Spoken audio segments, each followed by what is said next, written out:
Olá, seja muito bem-vindo ao canal 7 de Teologia, aqui é o pastor Sérgio Lenz. E antes de tudo, não esqueça, vai aí embaixo, dá o like, deixa aquele like esperto, faça o seu comentário, aliás, compartilhe com alguém e não esqueça de dar uma olhadinha se você ainda está inscrito. Isso é importante para nós, tá bom?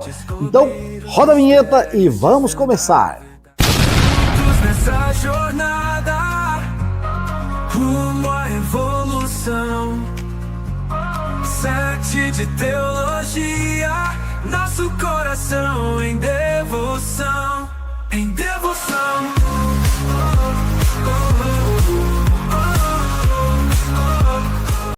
A paz do Senhor, seja muito bem-vindo ao canal 7 de Teologia, como você já viu aí na vinheta.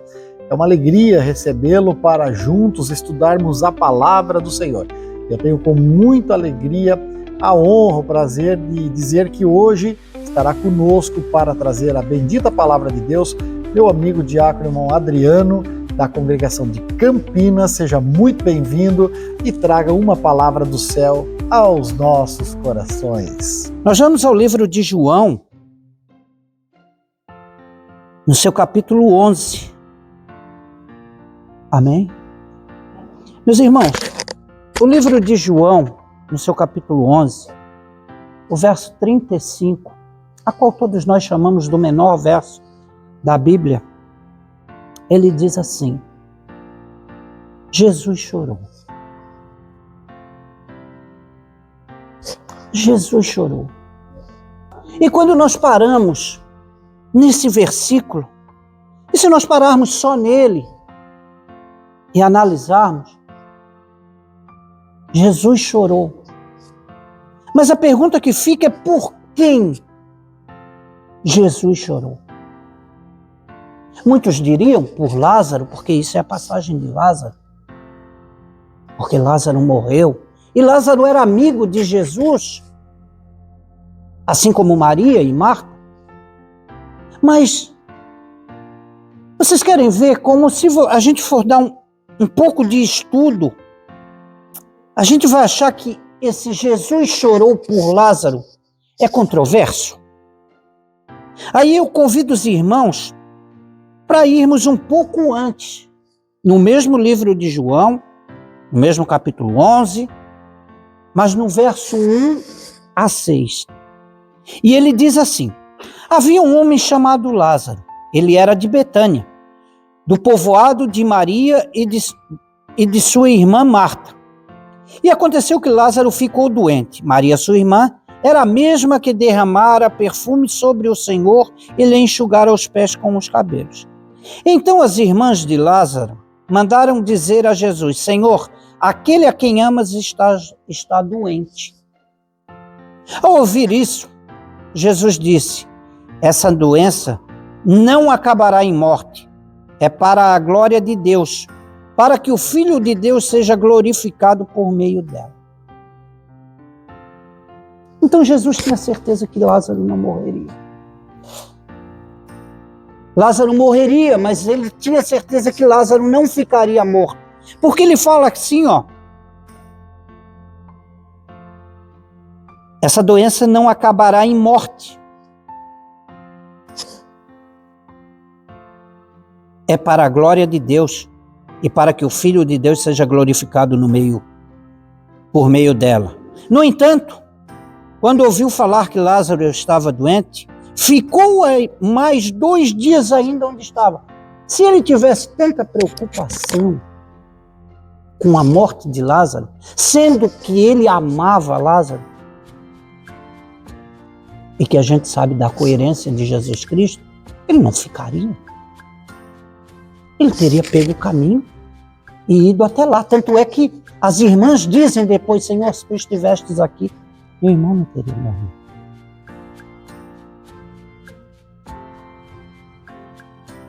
E quando Jesus chega lá e vê aquele povo chorando e pergunta para elas: onde o colocaram? E aquele povo que estava com elas, chorando por Lázaro, o conheciam, sabiam dos milagres que ele tinha feito. Sabia que Jesus curava os cegos, os paralíticos. Sabia que Jesus podia ressuscitar, que ele multiplicava os pães, que bastava uma palavra dele para que a bonança estivesse na vida. Jesus nunca teve num enterro, porque onde Jesus chegava era vida. Jesus nunca participou de enterro. Ele ia, encontrou a viúva de Naim com seu filho, tocou o esquife e o menino levantou. A filha de Jairo, a sogra de Pedro. E vejamos que Lázaro não disse uma palavra. Uma palavra. Não tem uma palavra de Lázaro na Bíblia. Ele foi o ressuscitado. Então, quando começamos a estudar isso, Jesus chorou. Mas por que Jesus chorou? E nós vamos caminhar um pouco mais.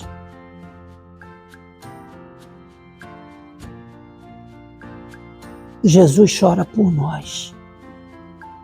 Pela nossa incredulidade, que vem desde aquela época. Por nos apostatarmos perante a grandeza dele.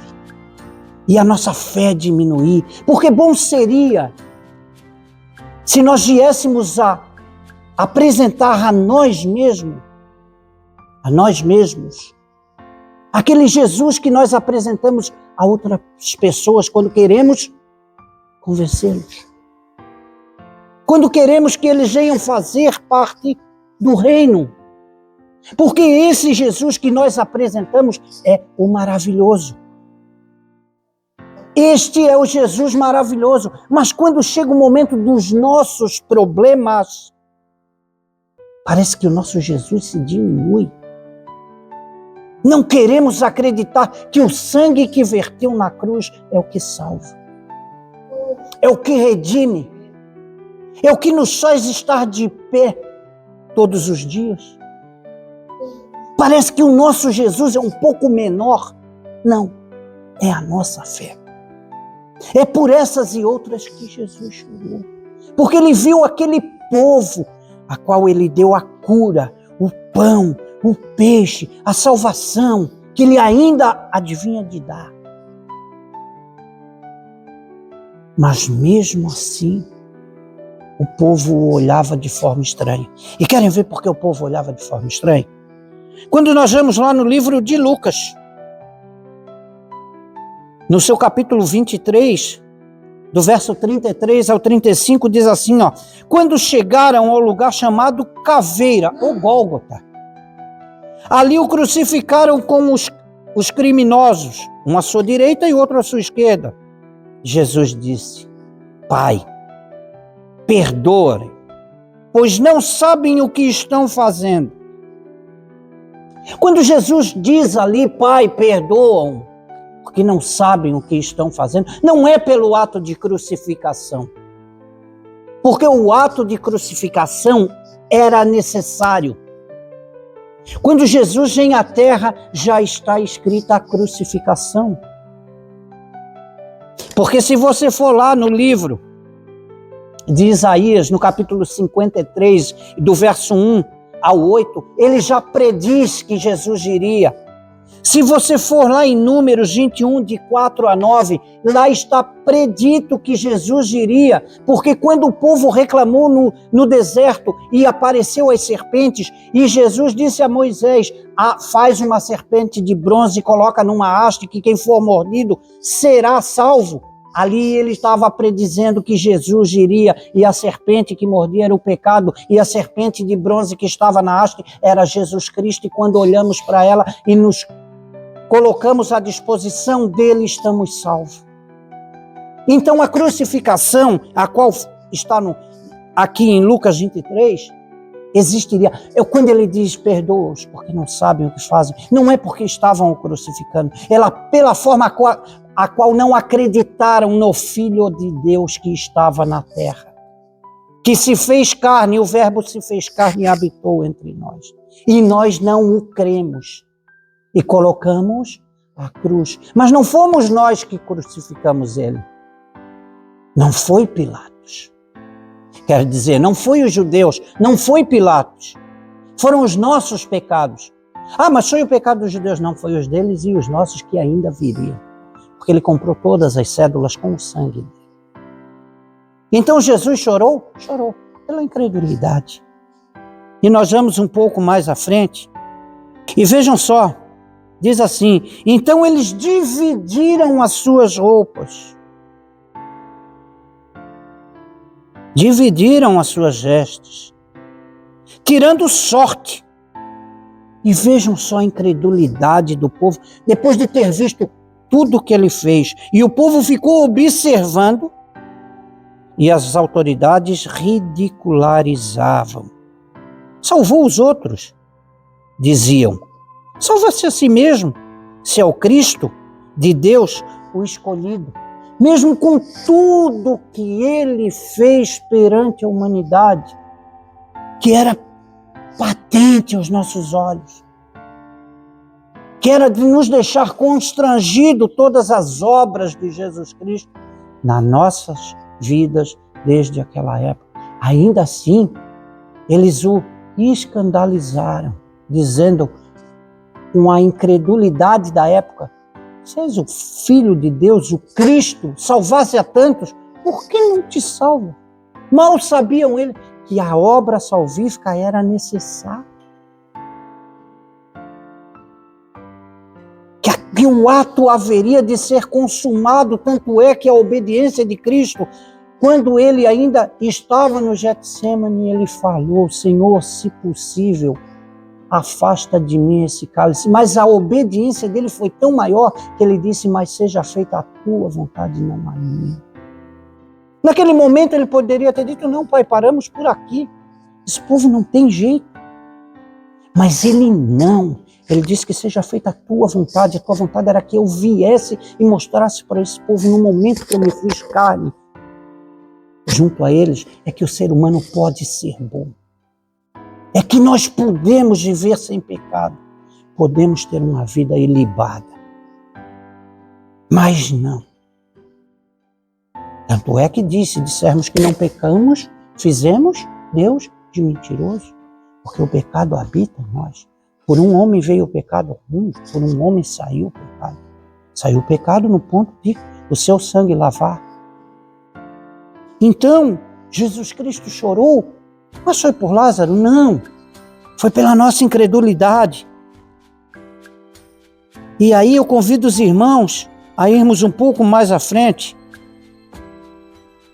e ver no mesmo livro de João, no seu capítulo 15, nos versos 15 e 16, que diz assim, ó: olha o que Cristo fala para nós. Já não os chamo mais de servos, porque o servo não sabe o que o seu senhor faz. Em vez disso, eu os tenho chamado como amigos. Porque tudo o que ouvi de meu Pai, o tornei conhecido a vocês. Cristo não nos escondeu nada. Cristo descortinou, ele abriu o véu e mostrou como era ter a salvação, o que deveríamos fazer para ter a salvação. E ele ainda diz mais. Quando ele diz que é nosso amigo, olha o que ele nos diz: vocês não me escolheram, mas eu os escolhi para irem e darem frutos. Fruto que permaneça, a fim de que o Pai conceda a vocês o que pedirem em meu nome. Olha, ele não só nos salvou, mas ele disse: usa o meu nome e fala com o Pai, porque as portas estarão abertas para vocês em meu nome. E o que pedires, o Pai há de conceder em meu nome. Ele não só nos salvou, ele nos escolheu, ele nos teve como amigo e ele ainda outorgou a nossa fala. Ele disse: fala em meu nome, porque em meu nome farás muito mais. E se nós continuarmos a ler, Veja quem é esse Cristo, esse Jesus que se colocou na cruz por nós. Vamos ao livro de 1 a Pedro, no seu verso 2, de 6 a 10. Pois assim é dito na Escritura, quer dizer, já está lá, na única palavra, que se chama Solum Escritura, está lá. Eis que ponho em Sião uma pedra angular, escolhida e preciosa. Vejam, Deus pega o seu melhor produto, escolhido e precioso. E aquele que nela confiar, jamais será envergonhado. Está dito ali, só confia no que ele fala. Só segue os passos dele. Portanto, para vocês, os que creem, esta pedra é preciosa. Mas, para os que não creem, a pedra que os construtores rejeitaram torna-se pedra angular e pedra de tropeço. E eu pergunto a vocês, irmãos, quantos de nós durante a nossa caminhada tropeçamos? E quantos que estão caminhando errante tropeçam por não crer em Cristo? Por acharem que isso aqui é uma brincadeira, uma loucura. Esses cristãos se reúnem e mesmo na dificuldade estão lá e louvam. Eles não creem, porque eles não conhecem e acaba se tornando o que é a pedra de tropeço. E rocha que faz cair. Quantos a gente conhece que estavam aqui e não creram, e saíram, e tropeçaram, e caíram. E pior, tem a grande oportunidade de arrepender-se e voltar. Porque o Pai, Ele não faz acepção de pessoas. Ele só quer que nós nos arrependamos dos nossos erros, porque Ele sempre vai estar de braços abertos dizendo: ei filho, estou aqui, volta para casa.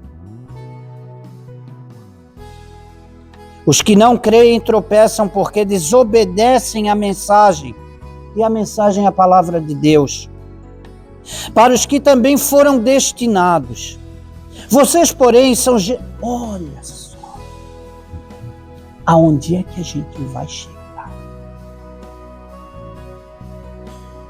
Olha só o que Jesus Cristo nos fala. Vocês, porém, são geração eleita, sacerdócio real. Somos filhos do Rei, nação santa. Ele está dizendo, nós só precisamos acreditar, cumprir e obedecer a palavra para nos santificarmos. Povo exclusivo de Deus. Povo exclusivo. Irmãos, exclusividade. Sabe assim, o pastor Sérgio vai fazer uma festa, mas ele separou um local lá. Ele disse, não, esse aqui é exclusivo para o meu amigo. Olha só, olha só. Deus está dizendo assim, eu tenho com vocês exclusividade. Vocês são meus, vocês têm acesso a mim direta e irrestritamente. Basta que vocês me chamem e conversem comigo, me aceitem.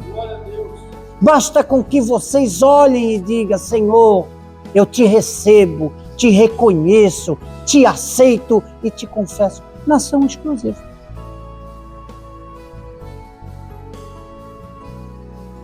Nós somos exclusivos de Deus. Ele nos escolheu.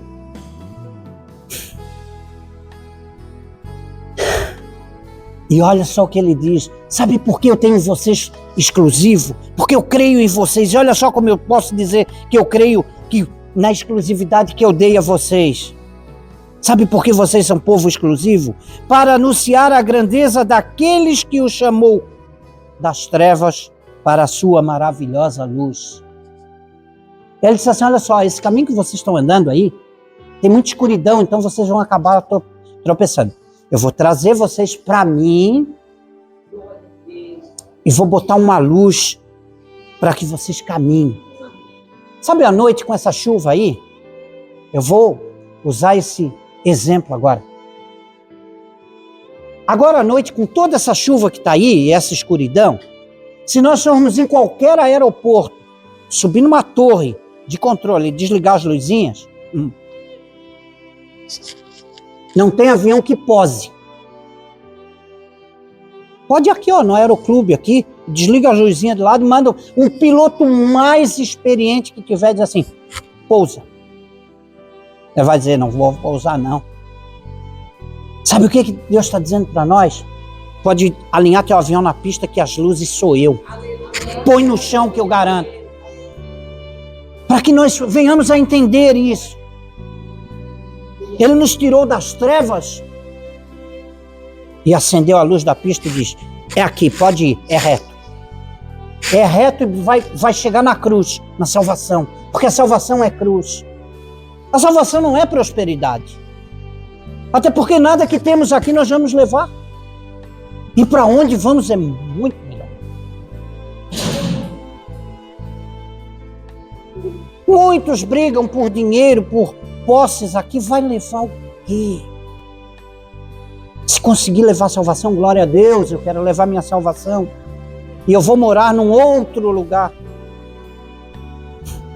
Antes, olha mais o que diz. Antes vocês nem sequer eram povo. Veja só. Mas agora são povo de Deus. A gente não era nem povo. A gente era simplesmente uma criatura. Foi criado.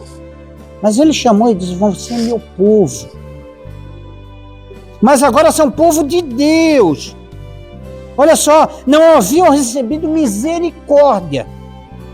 Mas agora a recebem. Sabe qual foi a maior misericórdia? A cruz.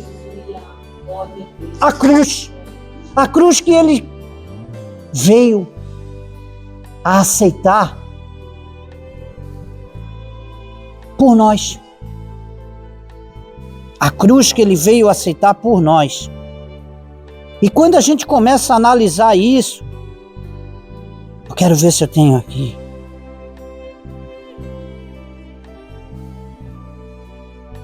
Eu gostaria, para fechar, deixar esse texto que eu citei aqui, que é Isaías 53, do verso 1 a 8, que diz assim, para nós fecharmos e entendermos por quem Jesus chorou. E diz assim, quem creu em nossa mensagem? E a quem foi revelado o braço do Senhor?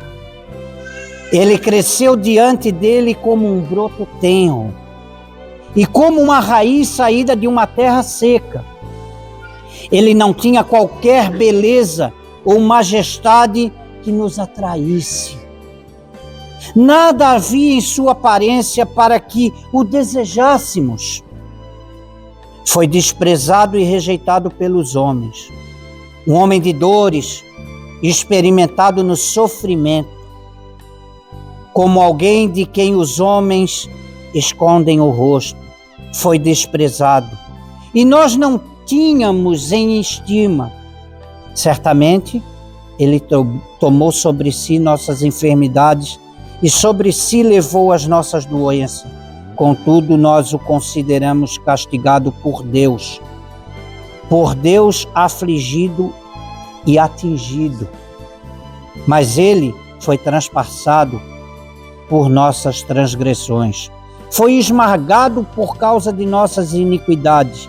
O castigo que nos trouxe a paz estava sobre ele, e pelas suas feridas somos curados. Todos nós, como ovelha, nos desviamos, cada um de nós se voltou para o próprio caminho, e o Senhor fez cair sobre ele a iniquidade de todos nós.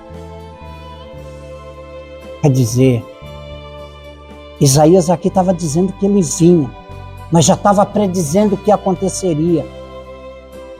A cruz não foi por ele, foi por nós, pelos nossos pecados. Então, irmãos, eu quero deixar para cada um de nós, para mim principalmente, que eu analise, que eu venha analisar muito bem, mas muito bem mesmo,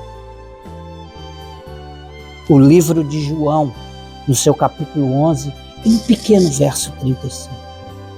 E eu me pergunte, por quem Jesus chorou?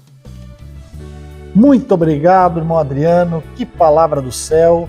É uma palavra que nos lembra que este versículo revela não somente a humanidade de Jesus, mas o seu amor pelas pessoas e a sua empatia pelo sofrimento humano.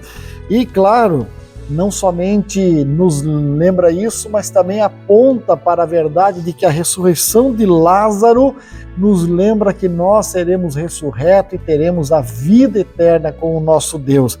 E amor e morte, amor e sofrimento são reais, mas a vitória de Cristo, a vitória que Cristo deu antecipadamente a Lázaro, lembrando que um dia dará a todos nós, essa sim é a vitória que nós esperamos para o futuro. Por isso eu sempre digo, continue confiando em Deus.